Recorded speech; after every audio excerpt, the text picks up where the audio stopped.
de la tribu, les saluda Eric Chapa, como siempre a través de su canal. Y bueno, la campaña negra que le hicieron a AMLO previo a las elecciones, bueno, sabemos que durante varios años se manejó precisamente esa campaña de los medios, de algunos medios, por cierto, medios pagados, que su argumento era que Andrés Manuel era un peligro para México. Esta cuestión, Andrés Manuel el día de hoy platicó precisamente de una reunión que se tuvo con las gentes de Televisa, donde le presentaron un documento que tenía inclusive el lenguaje, las palabras de él bien sustentado, donde decía que él, llegando a ser presidente, lo que iba a hacer era expropiar, por ejemplo, Televisa y otras empresas como estas. Y pues esto les preocupaba obviamente, y era parte precisamente de la exponer que con estos medios, estas televisoras importantes, esta campaña que era evitar a toda costa. Obviamente ayudó al fraude en el caso del 2006 con Calderón, y sobre todo evitar que Andrés Manuel pudiera llegar a la presidencia. La situación es que él lo que fue sembrando en el tiempo, sus recorridos por las comunidades, las visitas a los municipios, el tocar con la gente, el hacer esa política de acercamiento a la gente, pues eso le fue dando un resultado y una fortaleza poco a poco. El grado de hartazgo de las sociedades era grande por la gran corrupción que había, por los grandes acontecimientos en el país que solamente beneficiaban a algunos cuantos. Era muy común y muy difícil que si tú querías competir en cualquier ámbito, ya había las empresas famosas que eran las beneficiadas, ya habría los grupos de poder que tenían el control de la situación. Es una cosa que todavía existe en alguna manera. Pero de alguna manera este cambio de régimen, este cambio de administración, está tratando de hacer más justa la forma económica, política y social de nuestro país. Entonces entendamos que el efecto Andrés Manuel es una cuestión que se venía, porque al final del día el pueblo con esto demostró y puso un ejemplo en el mundo de que la fuerza unida de la gente, que la gente precisamente es capaz a través de una cuestión democrática del voto, de emitir un voto a favor de quien realmente quiere que lo represente. Siempre se nos manejaba de que los mexicanos teníamos el gobierno que merecíamos, o sea, siendo honestos, pues es los mexicanos de ese entonces manejados y llevados por una ideología y una mentalidad precisamente de ese tipo, porque como bien lo comentó Andrés Manuel, si se cambia la mentalidad, si se cambia la visión de la gente, entonces las cosas cambian, porque entonces la manera de pensar, el valorizar las cosas se vuelve diferente. Si pudiéramos un ejemplo de que el fumar fuera algo que está prohibido, que fuera naco, que no fuera de moda, a lo mejor muchos por esa misma situación dejarían de fumar.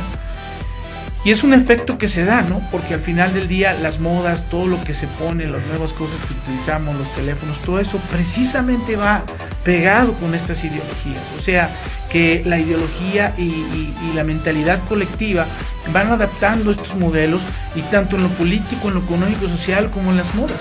O sea, cómo nos vestimos, la tendencia de lo que compramos, es los eventos que están de moda, los grandes eventos que suceden, las grandes producciones cinematográficas, todo eso va rigiendo la vida social de nuestro país y también del mundo entero.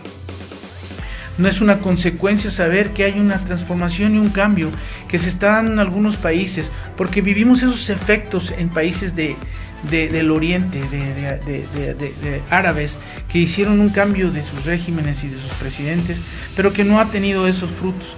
América Latina como tal, México como tal, precisamente cuando Manuel está poniendo un ejemplo de un parteaguas, de algo muy diferente, una mentalidad y ideología política de cómo servir como servidores públicos, como políticos, al servicio de la gente, al servicio y disponibilidad del ciudadano, con políticas más justas, con mayor equidad, con tratar de integrar y llegar a un diálogo para buscar mejores causas.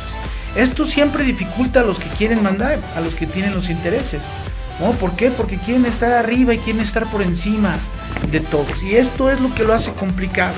Nuestro país todavía vive esos efectos, y hay mucha gente que todavía está con esa mentalidad de no cambiar. Entonces ahí es donde yo toco que la realidad de que vivimos, por ejemplo, habla Andrés Manuel de que hay que perdonar pero no olvidar. la cuestión de todo el daño que aparentemente le hicieron con esta campaña de la que estoy hablando, esta campaña sucia de que AMLO era un peligro pandémico, de que iba a vender todas las empresas, de que iba a cerrar, de que si éramos como Venezuela, como Maduro, como Chávez. La verdad es que está demostrando que no es así, porque Andrés Manuel está haciendo una política de centro, o sea, no se está yendo, está sí manejando la cuestión social, pero tampoco se está yendo a ese extremo del que hablábamos. Entonces, o del que se hablaba o se decía. Entonces, esta situación de que ya nunca más, por ejemplo, en el caso de lo que ya está prohibido, ¿no? La corrupción sí es un mal, y hoy en día, por ejemplo, el huachicol es un delito grave de cárcel. Se va por el Senado y por el poder, por iniciativa presidencial, y va a cambiar y se va a volver un delito grave la facturación y el evadir impuestos, que es una cuestión grave que tenía el país. Estamos hablando de que se evadían 500 mil millones de pesos anuales. O sea, 10 empresas dejaban de pagar impuestos por el 40% de esta cantidad. El resto eran otras empresas, pero al final del día había y existían despachos especializados precisamente en esta cuestión de evadir los impuestos y el daño que esto causa, porque estas empresas, que no eran todas, pues es injusto que la gente normal sí tuviera que pagar esos impuestos, que la gente normal, como nosotros, sí nos descontaban los impuestos en los trabajos, si nosotros facturábamos nos descontaban los impuestos, pero estas grandes empresas no. En realidad lo justo es que todos paguemos los impuestos. Lo justo también es que los que más ganan paguen más y los que menos ganan paguen menos. Sería una cuestión funcional. Entonces esta cuestión ya se va a volver delito, igual que el huachicol, igual que la corrupción. Entonces son cosas que están transformando, porque estas no estaban así.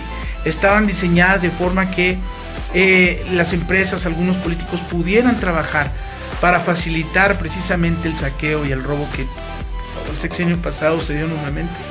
El sexenio pasado no llegaron para gobernar y hacer una buena política, llegaron para robarse todo lo que pudieran.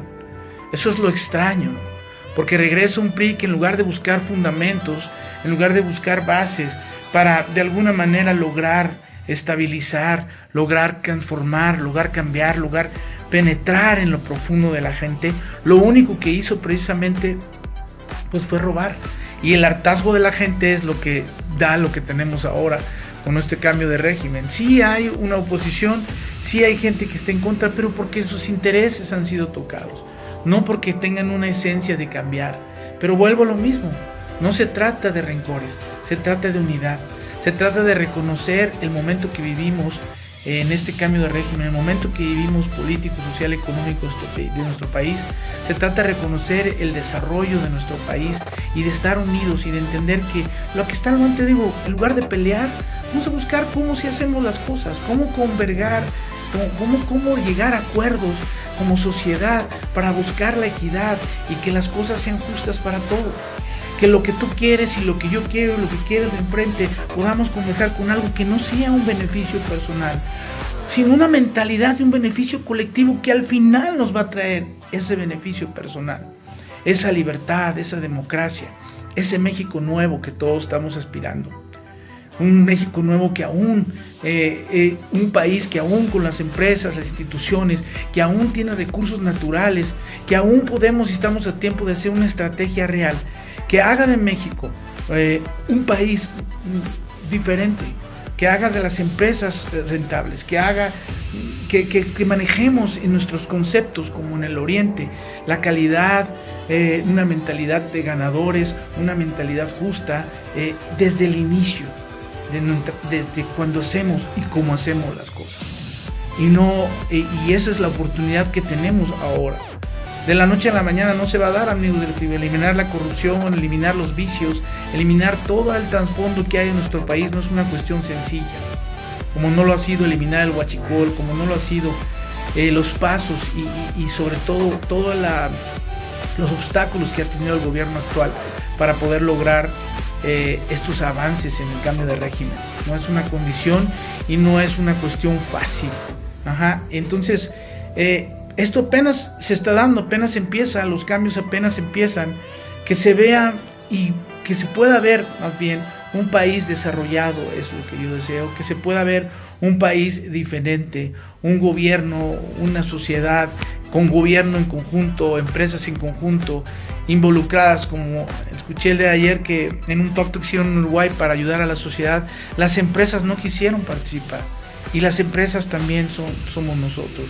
Entonces, todo aquel que hace daño, todo aquel que pintorrajea, rompe, ataca, inhibe, busca cómo entorpecer a la sociedad, que busca por medio de la fuerza, ¿no? Porque ya vimos que la fuerza, por ejemplo, con lo Calderón, cuando hizo la guerra, no nos ha traído nada, no hubo ningún resultado, porque era una política de ve y ataca sin crear una estrategia real. Yo creo que la inteligencia, las redes, el mismo ejército tienen la fuerza y el poder para saber cómo está pasando todo y hacer una estrategia real pacífica que lleve a nuestro país precisamente una reconciliación y sobre todo una pacificación de nuestro país. Pero bueno, amigos, les dejo este breve video, les mando como siempre un cordial saludo, un abrazo y denle like al video y nos vemos en el próximo video. Que estén bien, hasta luego.